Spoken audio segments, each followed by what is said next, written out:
and fertigation system in protected cultivation.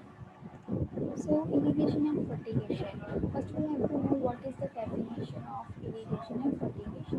So, irrigation is the artificial supply of water in our main field for betterment of the crops, for better growth and development of the crops.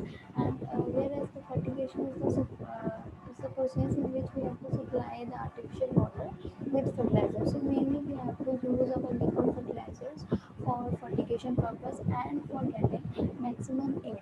Another definition of fertigation is it is the application of fertilizers, soil amendments, and other water soluble products through an irrigation system. So next we have to study about the advantages of irrigation and disadvantage of irrigation. So increase of food production, modify environment, increase value of land, improve the groundwater storage, domestic and industrial water supply. So these all are the advantages of irrigation. If we are doing irrigation, so these are all the advantages. But if we have the positive points also, then we have the negative points also. So due to irrigation there is a water logging problem. Water logging is defined as the standing of water in that particular area, that is water logging. Then salinity and alkalinity problem is there.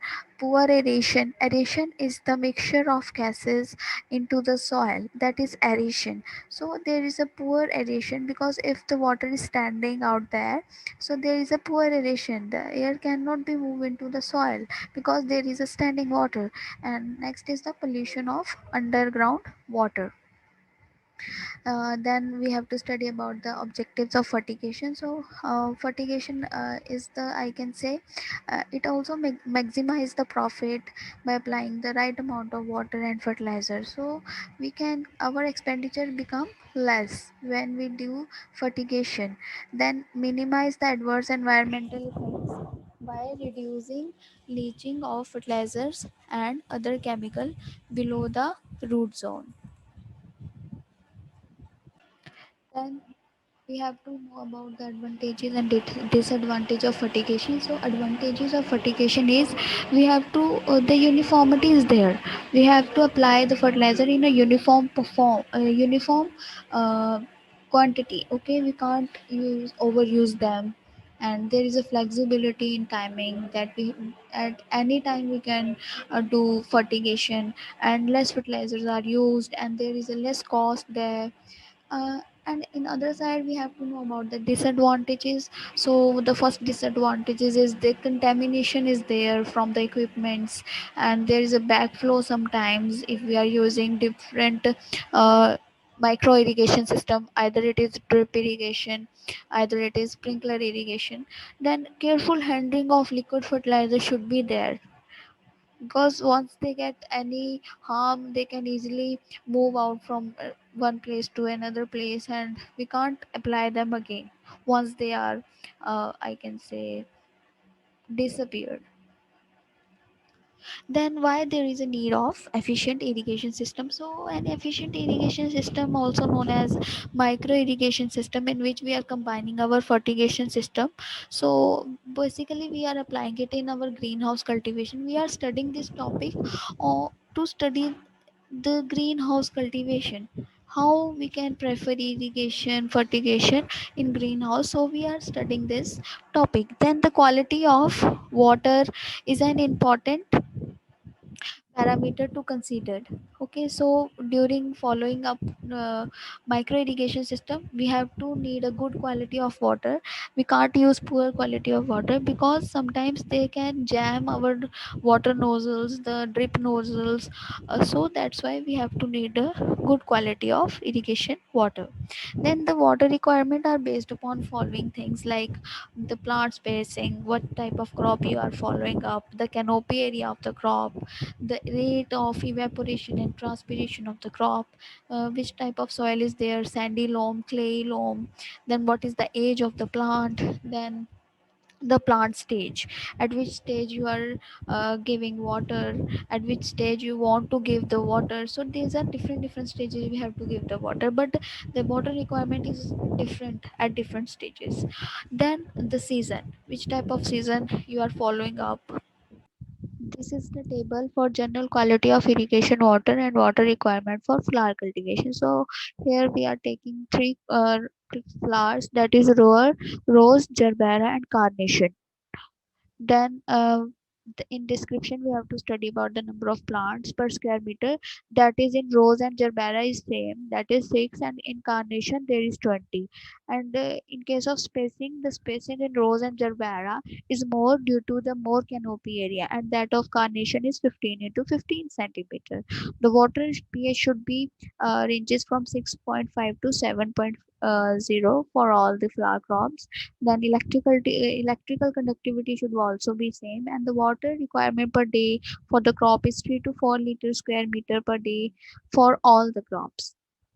Then different for considering the micro irrigation system, we have to select the drip irrigation system depend upon the following factors. One is cropping space, with then crop water requirement, the soil type, what type of growing media you are using, peat moss, sphagnum moss, and where you are growing it, the bed size, the water quality, electrical availability, because now they all are automated. The micro irrigation systems are automated, so we need electricity for their proper working. Next is the fertigation requirement. The discharge rate of emitter means how it is discharging, a big drop of water, small drop of water. Then the distance of emitters on drip line. So these all are the factors we have to uh, taken in mind for selecting a drip irrigation system. So in drip irrigation system is also known as trickle irrigation, which consists of laying plastic tube, small diameter, and the subsurface and subsurface of the field. They can be, we can put it on surface also and subsurface also in the greenhouses, and water is delivered to the plants at frequent intervals through small holes or emitters located along the tube. So in deep irrigation system, we are using a combination of agriculture and the comprehensive design. Okay, and when we using the plastic mulches, raw covers, greenhouse, drip irrigation, so these are, we are using all these part for setting up a drip irrigation system. And in general, the efficiency of this system is 90 to 95% as compared to sprinkle at 70%, and furrow irrigation is at 60 to 80%. Then depending upon the soil type, field level, and how water is applied to the furrows. Then next table you are seeing that water saving yield and profit under drip and dip fertigation system. So the crops are banana, sugar cane, and tomato. So water saving is maximum in banana. And when you see the conventional yield, that is 26, means conventional yield means you are growing the banana in common field, normal field, without any drip irrigation. So in case of drip irrigation field, there is the yield is 30 ton per hectare. But when we use drip irrigation plus fertigation, the yields become maximum, that is 37. Similarly, in case of sugarcane, it is 207, here you see, and in tomato there is 65. And then next point is profit. So in drip irrigation you get the maximum, drip plus fertigation system you get the maximum profit as compared to other drip and conventional methods. Then the benefits of drip irrigation system. So there water use should be more efficient, we can use the fertilizers, less pumping cost, less chemical usage, less labor required, significantly higher yield should be there, better quality, better uniformity. Then sometimes we have to,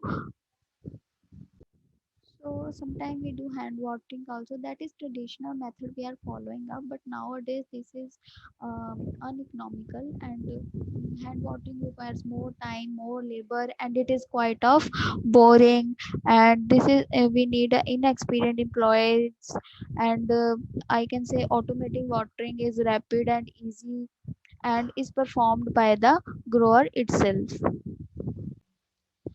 And a water breaker should be used at the end of the hose, and such device breaks the force of water. Sometimes overflow should be there, and washing it up is really very tough.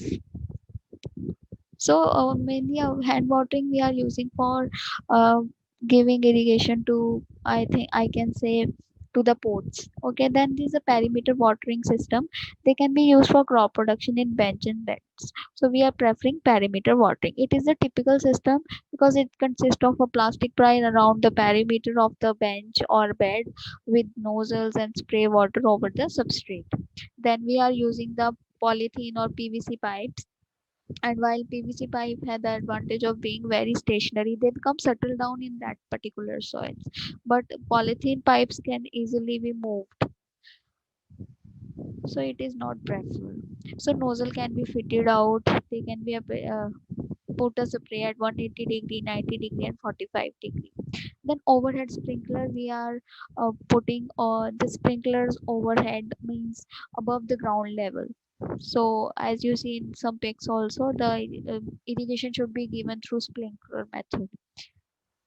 Then misters and foggers, somehow the fogging system is fairly effective and uniformly method uh, preferred for greenhouse, and they also provide cooling to it. And foggers are connected to lateral microtube, and it is the, I can say, the iron wire are used in greenhouse about 3 meter above, and mister are attached to the stakes in bed. And foggers and misters both have a 70 micron size of water in air, and it can also evaporate it before falling on the crop canopy. So water droplets to fall down after the system is switched off, because they are also automated.